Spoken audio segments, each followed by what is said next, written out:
সকালবেলায় প্রত্যেক দিন নিজের কাজে যাওয়ার একটা তাড়া আমার থাকেই, আর তার সঙ্গে থাকে ব্রেকফাস্ট বানানোর তাড়া।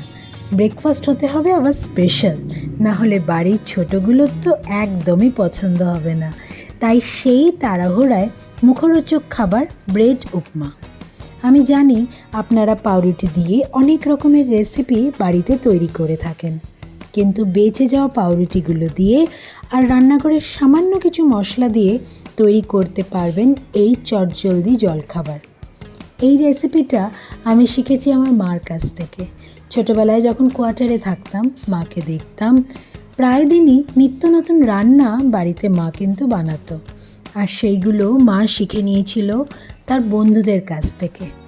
এবার বন্ধুরা কারা? বন্ধুরা হলো আমাদের কোয়ার্টারের উল্টো দিকে যেই কাকিমারা থাকতেন।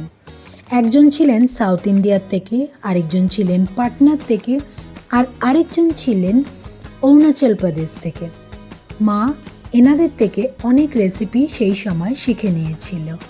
শুধু এখানেই শেষ না, তারাও কিন্তু মার থেকে অনেক বেঙ্গলি ট্রেডিশনাল রান্না শিখে নিয়েছিলেন।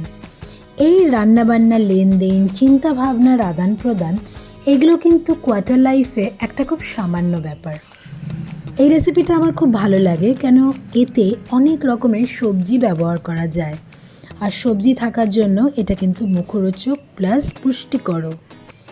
কারি পাত্তাটার ফ্লেভার এই রান্নাটাকে একটা অন্য লেভেলে নিয়ে যায়। তাই এই রান্নাটা করার জন্য কারি পাত্তা আর লেবুর রস, এই দুটো থাকলে ব্রেড উপমা একদম জমে যাবে।